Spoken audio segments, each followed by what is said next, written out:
तुम्हारे इखलाक ने साबित कर दिया है कि तुम्हारी परवरिश बेबी बाजी ने की है। Thank you. जीती रहो।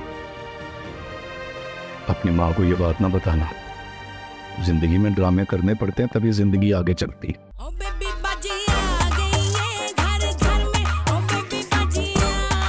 समन ने मुझसे इस बारे में कोई बात नहीं की और ना ही उसने शहनाज को कुछ बताया। अंकल वो शायद डर गई थी, ये सोचकर कि शायद जब आप लोगों को हकीकत पता चलेगी तो आप लोग कैसे रिएक्ट करेंगे, क्योंकि हम सब उसे टॉपर समझते हैं। मैं समझ सकता हूँ, उस पर पढ़ाई का भी तो बोझ है और वैसे भी हम लोगों ने उससे एक्सपेक्टेशन बहुत लगा रखी है। बस इसीलिए उसने सबसे बात छुपाई और तुम्हें बता दी। अंकल मैं देखो बेटा, एक बाप अपनी बेटी के लिए सब कुछ कर सकता है, दिन रात मेहनत करता है, उसे पालता है, लिखाता पढ़ाता है, इस काबिल बनाता है कि वो अपने पैरों पे खड़ी हो सके। फिर उसकी शादी का फैसला करता है, किसी अनजान आदमी के हाथ में उसका हाथ दे देता है। उसे यह भी नहीं पता होता कि वो उसका ख्याल भी रखेगा कि नहीं, प्यार भी करेगा कि नहीं। बेटा वलीद, यही डर एक बाप को अंदर ही अंदर डराता है, मगर वो किसी से कुछ नहीं कह सकता। देखो बेटा, शायद मैं शुरू से इसीलिए इस रिश्ते के खिलाफ था। एक बात बताऊं बेटा, आज मैं सुकून की नींद सोऊंगा,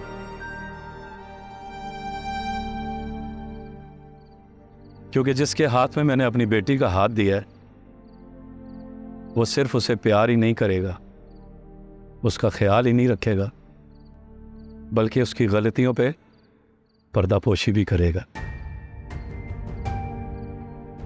मुझे आज तुम पे फख्र हो रहा है बेटा। तुम्हारे इखलाक ने साबित कर दिया है कि तुम्हारी परवरिश बेबी बाजी ने की है। मेरे दामाद तुम ही बनोगे। लेकिन अंकल अब तो सारे यार वो सब मुझ पे छोड़ो, मुझे पता है कि ये मामला कैसे ठीक करना है। चलो इसी खुशी में एक एक पान हो जाए। मैं पान नहीं खाता अंकल। और ये कितनी अच्छी बात की है बेटा तुमने, बिल्कुल पान खाना भी नहीं चाहिए। ये सुन के मुझे बहुत अच्छा लगा कि तुम बिल्कुल नहीं खाते हो। अच्छा नहीं होता सेहत के लिए, मुंह खराब हो जाता है, दांत पीले नीले हो जाते हैं, खाना ही नहीं चाहिए। कभी पान खाना मत। अच्छा तो मैं क्या कह रहा था? देखो तो समझ, शाम तक हम कितने परेशान थे, ऐसा लग रहा था कि जैसे सब खत्म हो गए, और फिर अल्लाह का करम देखो, मिनटों में बात बनी कि पता भी नहीं चला।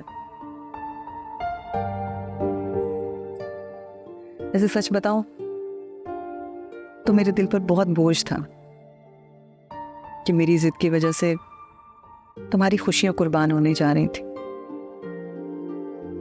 और फिर डर भी बहुत लग रहा था कि कहीं कोई ऐसा फैसला ना हो जाए कि जिंदगी भर पछताना पड़े। अम्मी, जो कुछ नहीं हुआ उसको सोच के दिल खराब ना करें, एंजॉय द मोमेंट। वैसे सब कुछ कितना जल्दी जल्दी हुआ ना, मुझे तो कुछ समझ ही नहीं आया। मुझे तो खुद समझ नहीं लगी, और उस अजरा को देखो, उसने भी एक मिनट जाया नहीं किया कि कहीं मौका हाथ से ना निकल जाए। वैसे अम्मी, सब कुछ उस जगह हुआ जहाँ हमारे जाने का बिल्कुल दिल ही नहीं था। तो अच्छा हुआ अपने अब्बू से बहाना कर दिया था, तो हमें जाना पड़ गया। अरे बहाने से याद आया, मैं तुम्हारे अब्बा को क्या बताऊंगी? क्या कहना है? वही जो हुआ है।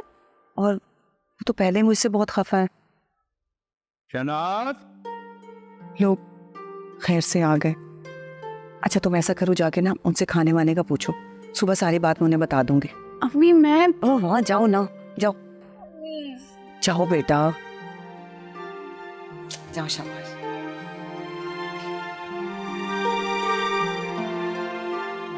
शुक्र है अल्लाह पाक तेरा। शहनाज, शहनाज, कहाँ चली गई? जी अबू, ओ, तुम्हारी अम्मी किधर है?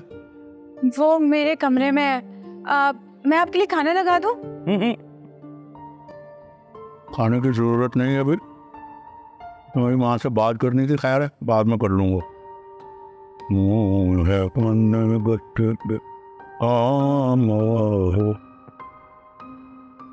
कोई बात करनी?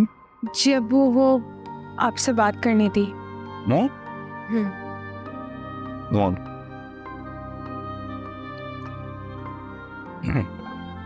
हाँ बताऊं, क्या बात है?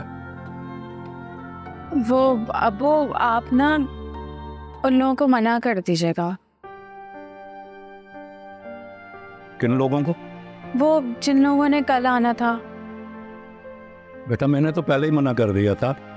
आप लोगों ने ढोलकी पे क्यों जाना था? जी वो ढोलकी में ना अजरा भाभी मिल गई थी। फिर?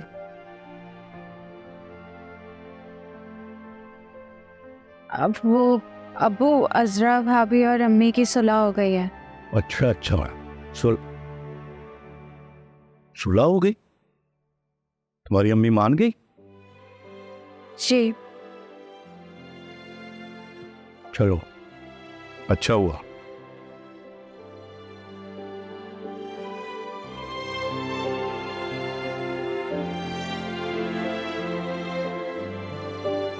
अंगूठी भी उसी ने पहनाई है? जी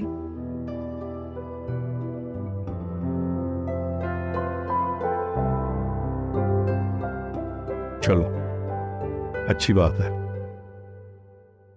अल्लाह मुबारक करे।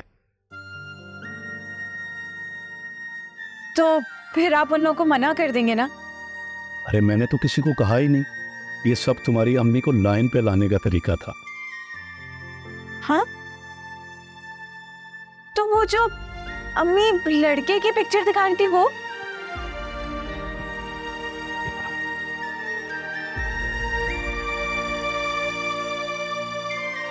कोई लड़का वड़का नहीं है, मैंने नेट से तस्वीर निकाल के तुम्हारी माँ को दिखा दी थी। आप थैंक यू। जीती रहो, अपनी माँ को ये बात ना बताना। जिंदगी में ड्रामे करने पड़ते हैं तभी जिंदगी आगे चलती है। चले ठीक है, कुछ बहुत ज्यादा।